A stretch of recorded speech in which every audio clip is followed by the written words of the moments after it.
कितना भी उपदेश कर लो, जो अधेड़ अवस्था तक प्रपंच में रहे हैं, भजन का अभ्यास नहीं किया, हम देखते हैं उनके अंदर केवल केवल प्रपंच वार्ता ही रहती है। केवल प्रपंच मतलब शुद्ध प्रपंच, मिलावट वाला प्रपंच नहीं कि थोड़ा प्रभु हो थोड़ा प्रपंच, शुद्ध प्रपंच। प्रपंच की वार्ता ही उनसे निकलेगी। लेकिन जो बचपन से भगवान के भजन का अभ्यास किए हैं, तो अधेड़ तक पहुंचते हुए उनकी कैसी स्थिति होती है? बोले ये नित्या, निर्विकारा, निरतिशय गुणा, निष्प्रपंच स्वभावा।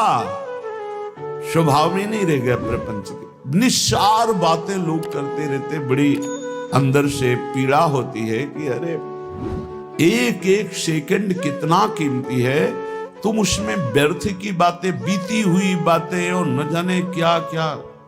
प्रपंच का स्वभाव पक्का समझ लीजिए बुढ़ापे में परिपक्व हो जाता है। जिनको ये भाव होना कि अभी हम सब कमा खा के खूब बुढ़ापे में परब्रह्म की प्राप्ति कर लेंगे, बूढ़ा तोता राम राम नहीं रट्टा, उसको बाल्यावस्था से सिखाया जाता है, जो सिखाया जाता है वही बोलेगा।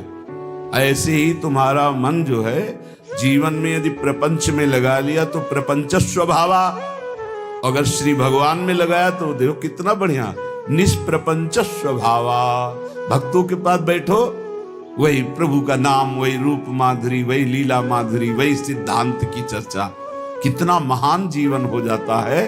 बोले निरतिशय गुणा, असमूर्ध भागवतिक सारे सद्गुण प्रकाशित हो जाते हैं। और निर्दोषा, किसी भी प्रकार की दोष वृत्ति भक्तों में नहीं रह जाती परिपक्व अवस्था में।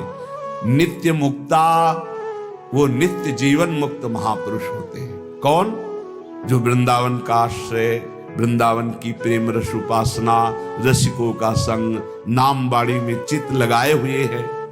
बोले निगम गण समुद गीत, वेद जिसकी महिमा का गान करते हैं वो उसमें स्थित रहते हैं। रस सिंधु प्रभु में दिव्यानुभावा, वो दिव्य दिव्य भाव में विचरण करते रहते। श्रीपाद लिख रहे आनंद पारा, अपार आनंद में वे डूबे हुए, संविद रस घन वपुषा, सच्चिदानंद घन स्वरूप उनका सहचरी भाव स्वरूप प्रकाशित हो गया।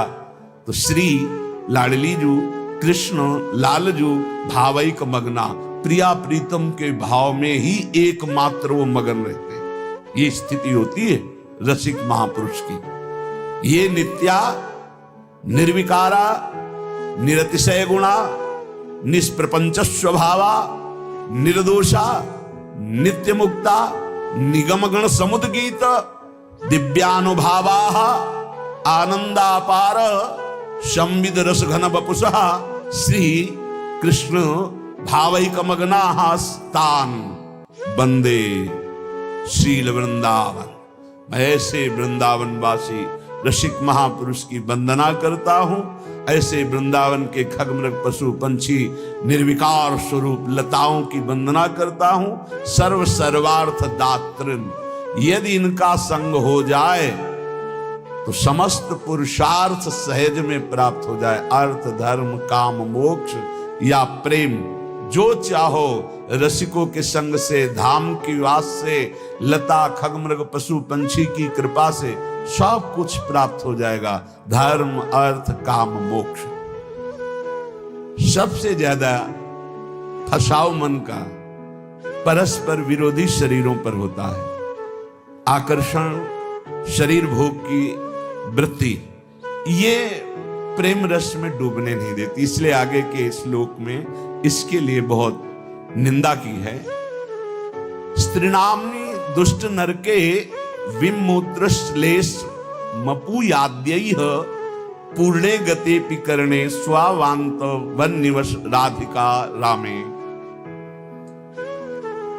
ये जो शरीर भोग की इच्छा सबके अंदर रहती है, चाहे स्त्री हो, चाहे पुरुष हो, चाहे कोई भी हो, यदि भजन करके इस भाव को मिटाया नहीं गया तो चाहे बूढ़ा हो, चाहे जवान हो, चाहे कोई भी, सबके अंदर एक इच्छा जरूर बनी रहती है भोग की, शरीर भोग की।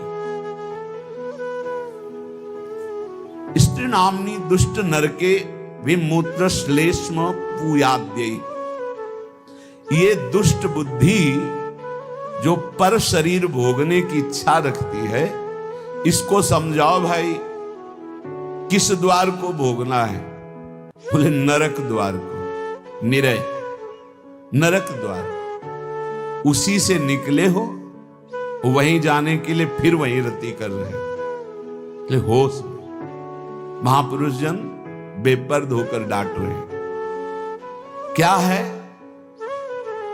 विणमूत्र श्लेष्म पूयाद्यई। विष्ठा का द्वार है और मूत्र का द्वार है क्या? घृणित स्थान, दुर्गंध है, नरक का विषय। इसलिए भाई पूर्ण गति पिकरणे, कान खोल के सुन लो। स्वावांतन निवश राधिका रामे। श्री किशोरी जी के इस रमण उपवन में यदि आप अपनी अंतिम सुधारना चाहते हो, चाहे जितने दुष्ट रहे हो, चाहे जितने दुष्ट आचरण किए हो, चाहे जितनी तुम्हारी निंदा रही हो, तुम्हें प्रेम मिल जाएगा। पर एक बात से वर्तमान में बचो, शरीर भोग से। मन तुम्हारा गंदा हो रहा होने दीजिए, इंद्रियां तुम्हारी गंदगी की तरफ जा रही हैं, परेशानी कोई बात नहीं, सब ठीक हो जाएगा।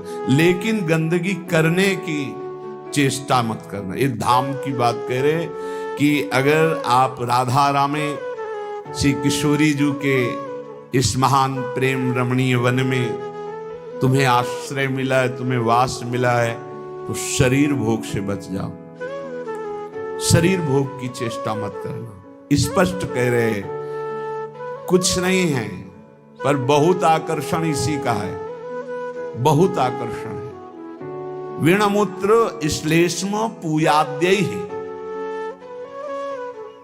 जिन द्वारों को स्पर्श करने के बाद कई बार रज लगा के हाथ धोना होता है, उसमें सुख खोज रहे हो।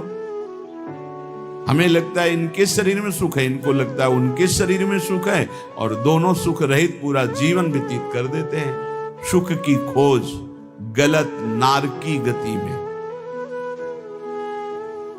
दुष्ट नरके, ये स्वभाव दुष्ट नरक की प्राप्ति कराएगा। बचो, ऐसे संसर्ग से बचो जिसमें ऐसी भावनाओं की पुष्टता होती है। हरिरीति वृंदावन रति विवेक विरतिश्च दुरमुत किरति।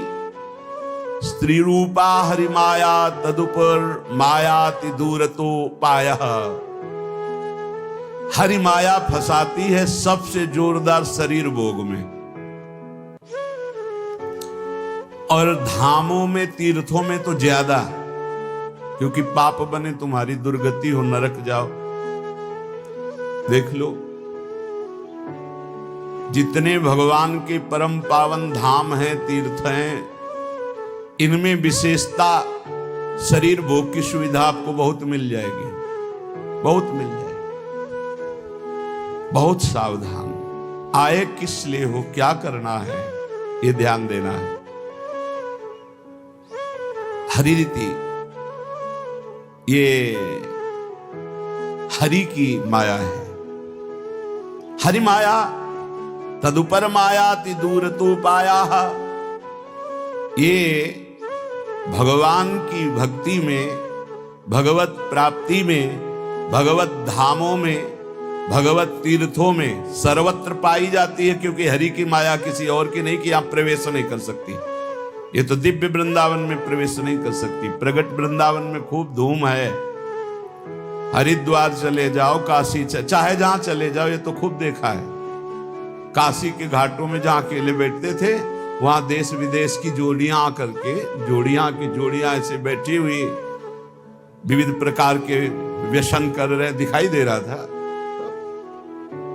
अपने को संभालो, लंका निश्चर निकर निवासा, और वहां विभीषण जैसा महाभागवत हुआ।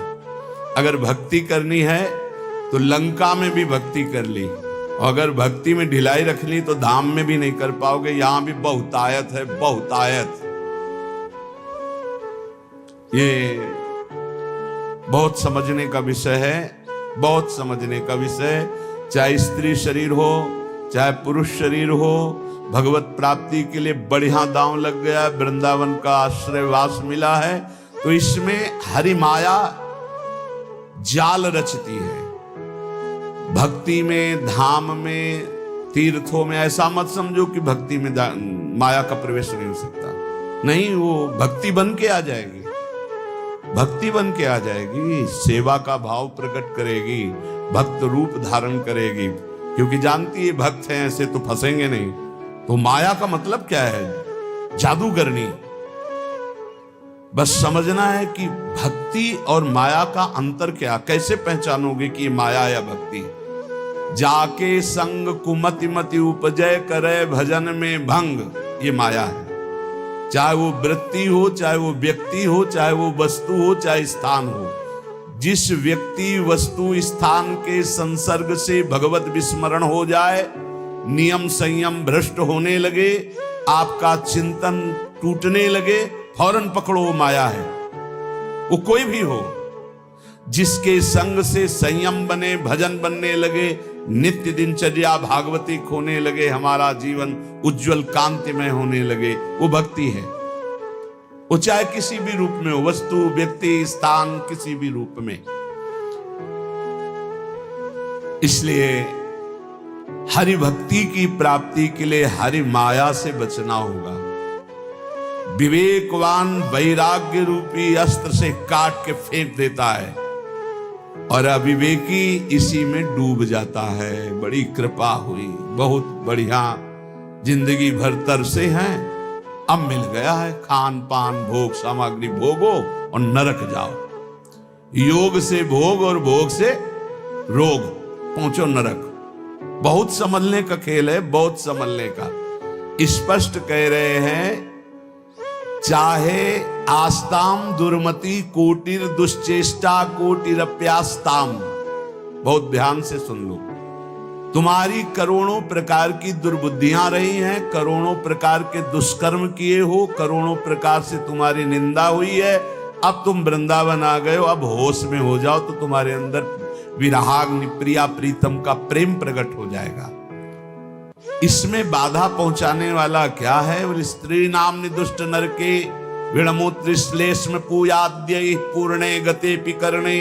कान खोल के सुन लो, मलमूत्र के द्वारों में भोग की वृत्ति रखना दुर्गति पाना है। हरिरिति वृंदावन रति विवेक विरतिश्च दुरमुत्किरति। स्त्री रूपा हरिमाया तदुपर मायाति दूरतोपाया। हरिरति हरि भक्ति प्राप्ति की मार्ग में चलने वालों को ये माया हरि भक्ति का रूप रख करके आती है। बहुत सावधानी की जरूरत है, बहुत सावधानी की। देखो, पूतना ने ऐसा रूप रखा था कि हिम्मत ही नहीं हुई यशोदा मैया की या और किसी ब्रजगोपी की पूछ ले कि तुम कौन हो और कहां से आई हो। सब लालजू की तरफ ही इशारा करती जाती, क्योंकि इतनी सुंदरी वैभवशाली साक्षात लक्ष्मी जी मानो आ रही, तो बोले अपने प्रीतम से मिलने जा रहे, इशारा कर दी। किसी की हिम्मत नहीं हुई। ऐसे ही जब माया किसी बड़े भक्त को छलती है, जब उत्तम साधक को छलने जाती, तो ऐसा वैसा रूप नहीं कि आप ऐसे रोक सको। हर ज्ञान, हर बात, हर उत्तर। फिर तुम्हारी श्रद्धा, तुम्हारी भक्ति किस कोटि की है? अगर विवेक वैराग्य की तलवार से काट सको तो काट सको, नहीं तो तुम्हें काट के रख देगी। यदि हरि का भरोसा है, अहंकार नहीं किए हो तो बचा लेंगे, अगर अहंकार है तो मुंह भरा गिरोगे। देवर्षि नारद जैसे महाभागवतों को भी परास्त करने की सामर्थ्य ये हरि माया रखती है। शिव विरंचिका मोहे को है पुराण, असजिय जान भजी माया पति भगवान।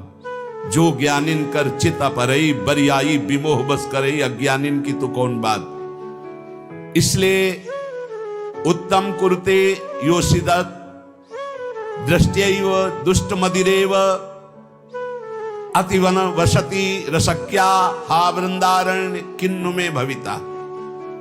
जब कोई भोग दृष्टि से किसी माता बहन को देखता है तो मदिरा में उतना नशा नहीं, इतना उसकी बुद्धि भ्रष्ट हो जाती इस दृष्टि मात्र से। इसलिए गोस्वामी तुलसीदास जी ने कहा है, जो चाहे आपन कल्याणा, सुजस सुमत शुभ गति शुभ नाना, शुभ परनार लीलार गोसाई, तजौ चौथ के चंद्र की नाई। जैसे चौथ के चंद्रमा को देखने से कलंक लगता है, ऐसे ही किसी भी माता बहन की तरफ काम दृष्टि से देखोगे मरोगे, मरोगे, मरना परमार्थ से भ्रष्ट हो जाओगे, होश में हो जाए।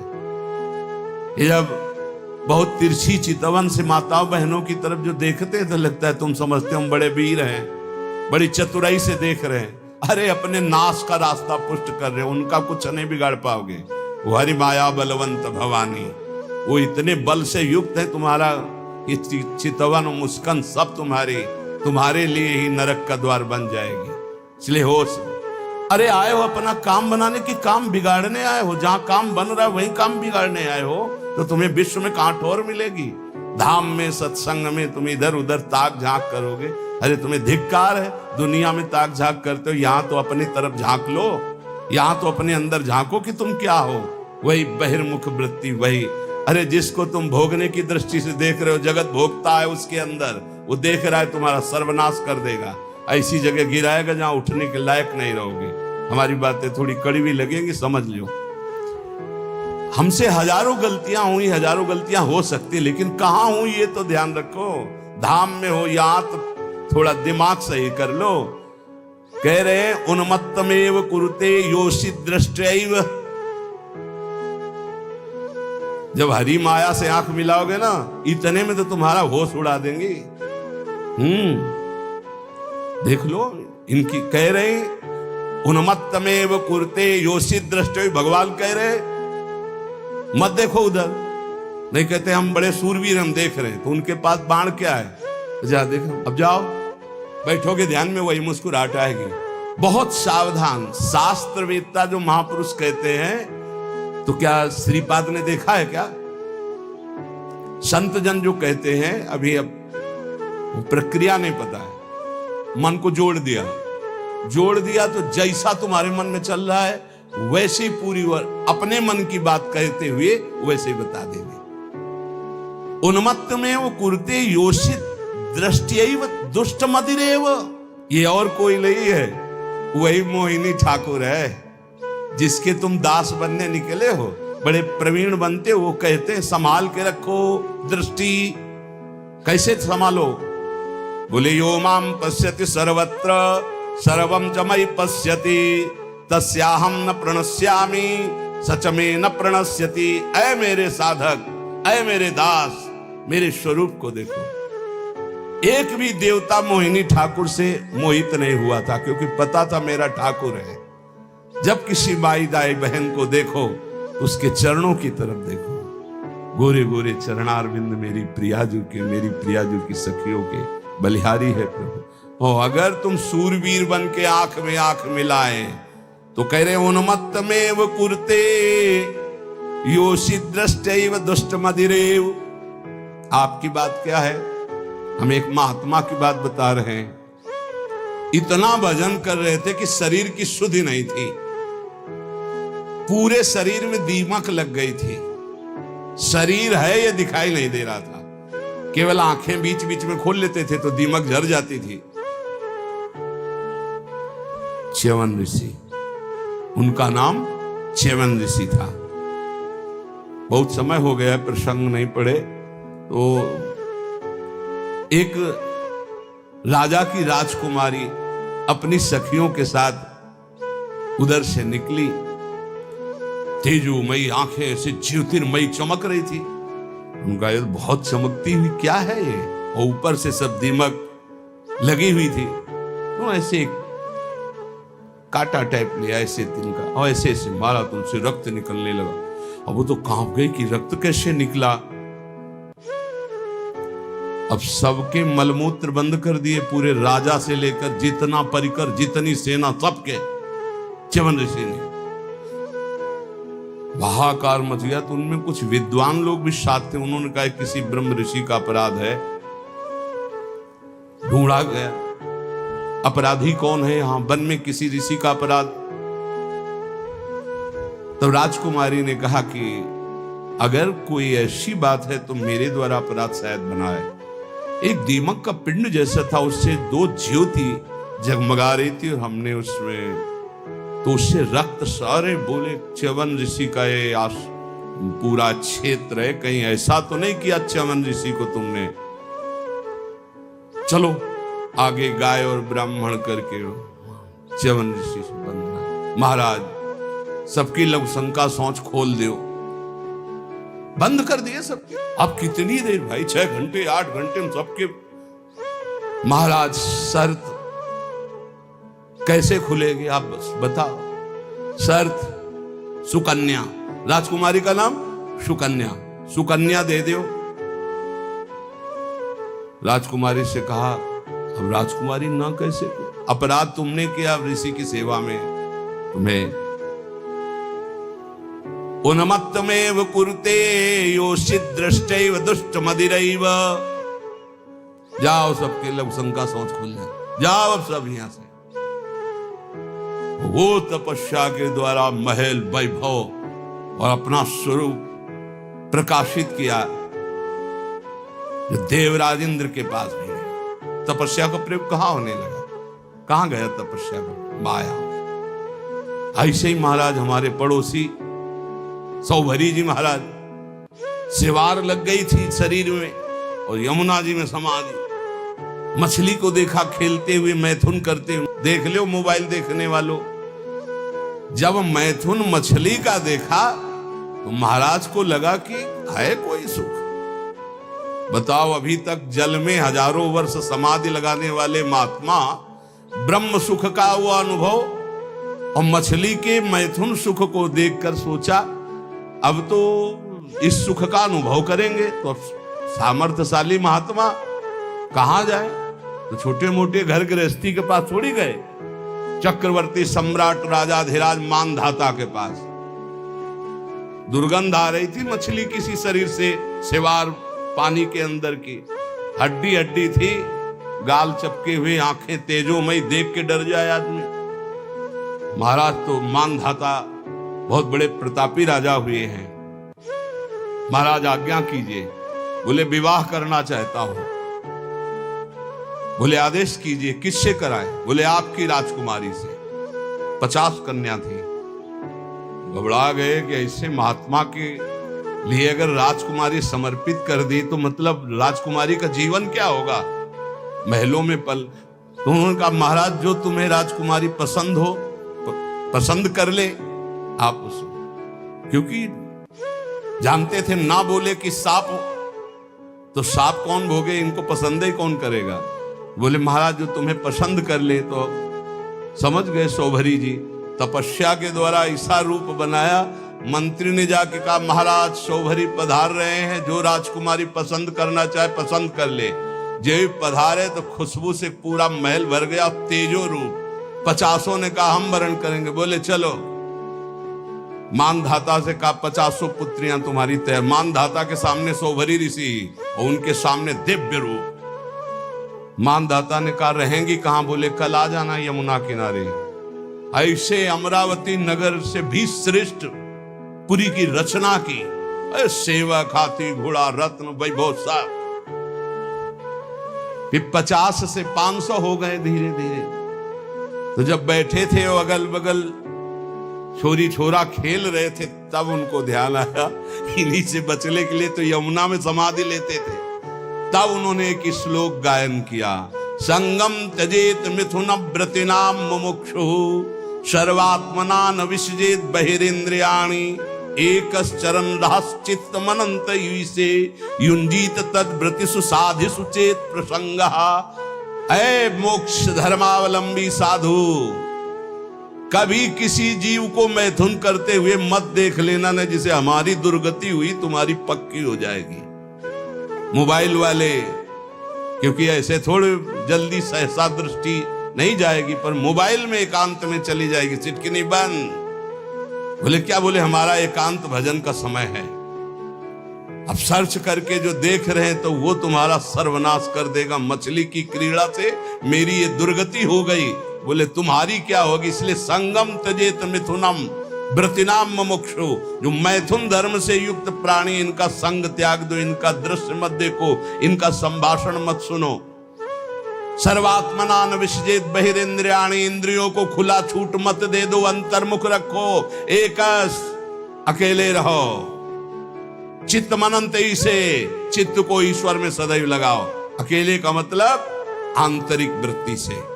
गुफा में भी प्रपंची बहुत समाज में ही रहता है, और प्रपंच में रहता हुआ साधक भी अकेला रहता है। सदैव चित्त को अपने इष्ट में लगाते रहो, किसी का संग न करो, और संग करो तो किनका, तद व्रतेषु, जो भगवत व्रत धारण करने वाले साधु जन हैं, भक्त जन हैं, उनके बीच में रहो।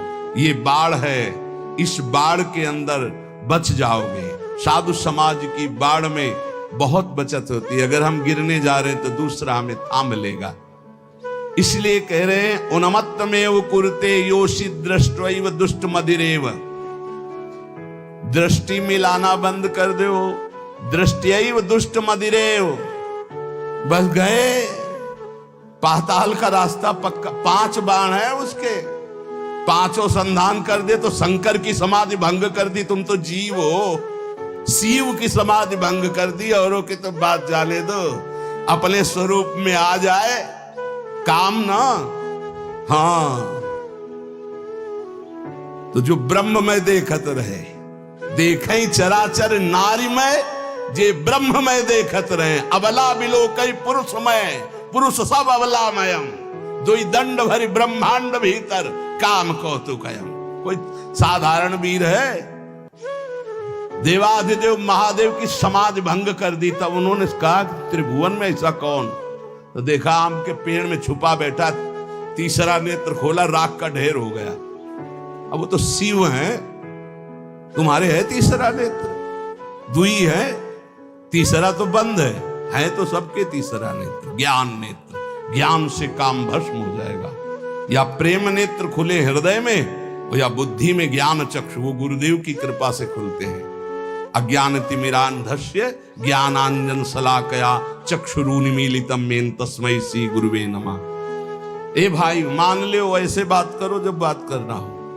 ये बहुत ही सावधानी की प्रार्थना कर रहा हूं। निज अनुभव ये कहूं खगेशा, पक्का जरा सी भी चूक हुई तो जीवन भर पछताना पड़ेगा। ये ऐसा घाव है, ये ऐसा दलदल है, ये ऐसी फिसलन है, ये ऐसी डूबन है जिससे निकल पाना मुश्किल है। मुस्कुराहट तो जिंदगी की खो जाएगी। जो आनंद की मुस्कुराहट के लिए निकले हो, नष्ट हो जाओगे। इसलिए इसे सौभाग्य मत समझना कि बड़े भाग मानुष तन पावा, और मिल गया सौभाग्य। ऐसे सिखाता है मन। जिंदगी हो गई, सुख नहीं मिला, हे प्रभु तुम कहां हो, ये तो ढूंढते ढूंढते थक गया, लेकिन अब सुख मिला है। माया बहा ले जाएगी। आओ प्यारे, इधर आओ, कहां हमारे पाले में आओ। कहां निकले जा रहे हो हरि की तरफ, इधर आओ। अम्मा अब तो हरि की तरफ जाने दो। अच्छा तो जाओ। अम्मा जननी सम जानही पर नारी, जाओ जाओ जाओ। अम्मा तो बच गए, और अम्मा के सिवा और कुछ देखा तो मारे जाओगे। सब में मात्र भाव, जैसे अपनी सगी अम्मा को ऐसे देखो चरणों की तरफ। अतिवन सती रसक्या हा वृंदारण्य किन्नु में भविता। वृंदावन वास करना इसीलिए बहुत कठिन है। वृंदावन अब क्या उपाय हो सकता है जिसकी दृष्टि खराब हो गई है। संभल जाओ, सत्संग है, संभल जाओ। बहुत खतरनाक खेल है, इससे ज्यादा खतरनाक खेल नहीं। हाथ जोड़ के, मुस्कुरा के, प्रणाम करके प्रणाम करवा देंगी, ऐसी प्रबल माया है। हाथ जोड़ना पड़ेगा, घुटने टेकना पड़ेगा, रोना पड़ेगा, फिर भी क्षमा नहीं होगी। माया आती कैसे जानते हो? झुक के। और जाती कैसे? रौंद के। ये शब्द याद रखो।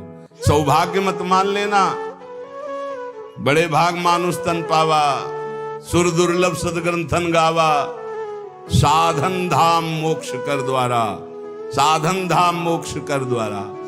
अति दुर्वारा इंद्रिय वैरिण आमर्दयन्ति सततम माम,